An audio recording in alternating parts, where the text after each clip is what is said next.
Hey everyone. So I wasn't planning on doing a video of this, but I really should have filmed it from the beginning because it turned out to be quite interesting.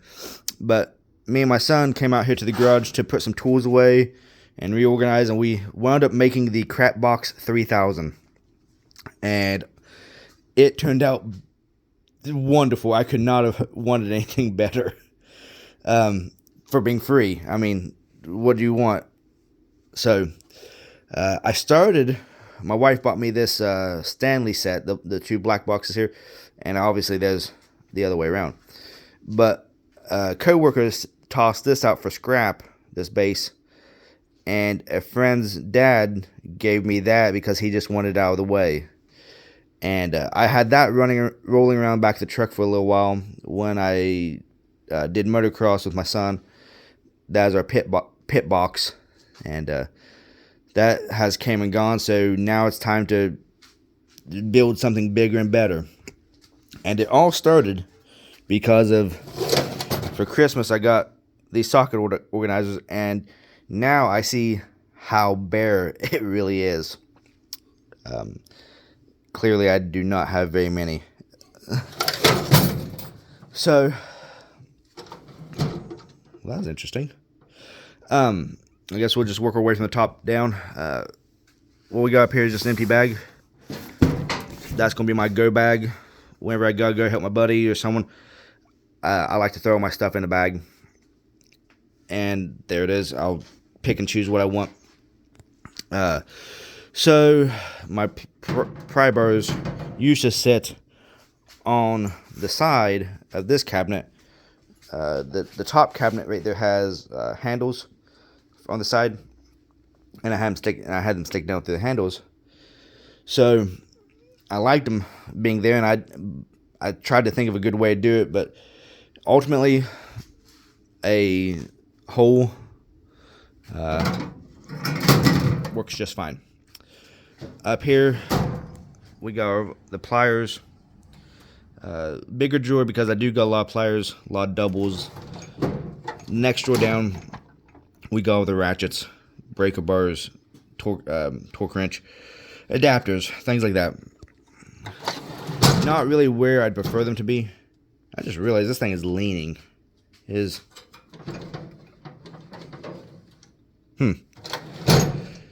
So then this box right here.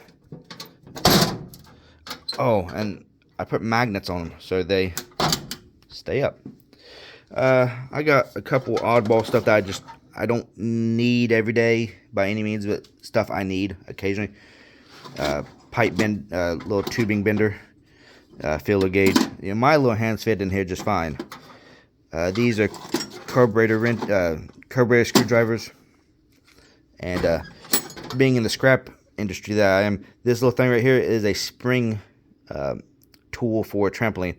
This is the best thing ever. So it came with my daughter's trampoline, and I've kept it. Here we got bit drivers and just miscellaneous of them. Way more than what I should need. We're gonna have to work on that. Standard flathead screwdrivers and Phillips heads. These both was in a drawer. There's actually in this drawer before, and I'd always go looking for one or the other, and I'd find all the others. So I'd go looking for Phillips, and I'd find every one of my flatheads. I'd go looking for a flathead, I'd find every Phillips. So fix that. Next is this. So I wanted to separate my sockets from metric and standard, and same thing with my wrenches, because I had all of the sockets in one drawer. It was a nightmare. I hated it, but that's the only way I could do it at the time. Same thing with my wrenches. I had them all in one drawer, and it was a nightmare. So I went through, cleaned them all up. The reason why I don't got the big ones on, like this is a 27, is the box is still... What are you doing back there? Your little signal.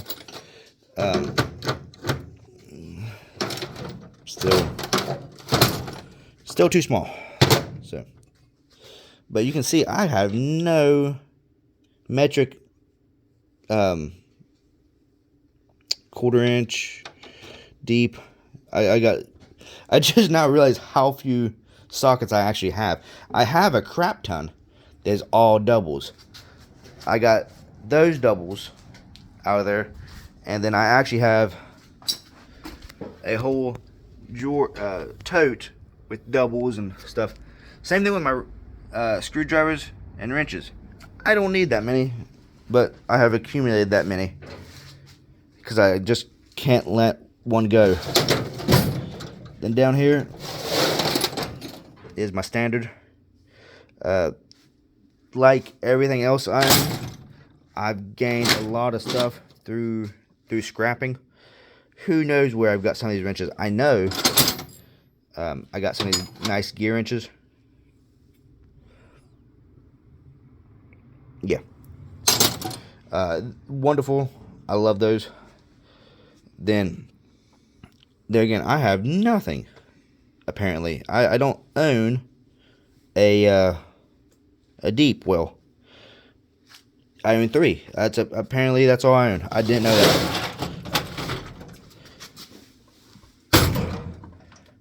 My very wonderful welding job. This drawer, I went with my air tools. There again, I can reach in here just fine.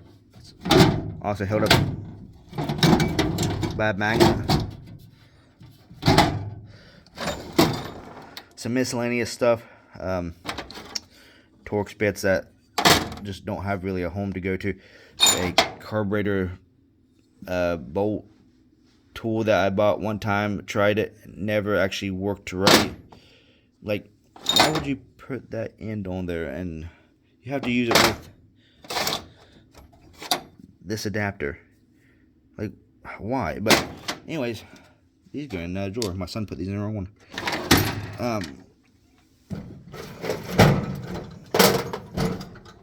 Then we got punches, files, and chisels. Just a little bit of everything there. See, all this was in the same drawer with all this, and you can see how that got messy real quick. Just lighters, razor blades, a couple brushes, scissors, a few random taps I've never used but I keep because, good lord, if I threw one out, I'd need it. And I actually have an empty drawer. So much room for activities. So I always go looking for these picks. I use them all the time, so that's why I put them on magnets on the outside. Not a big, they just go right there. And my big breaker bar, it just rests right there very nicely. I like magnets and I like hooks. So, and I have the random really long extension cord for some reason. I guess that was a good spot for it. This has a extension cord hook on it, so that's where it went. It probably won't be staying for long. But that's it for now until I find something else to put on top, I guess. Or until my wife lets me swipe the debit card at Harbor Freight and buy a whole new setup. Until then, this was my toolbox tour.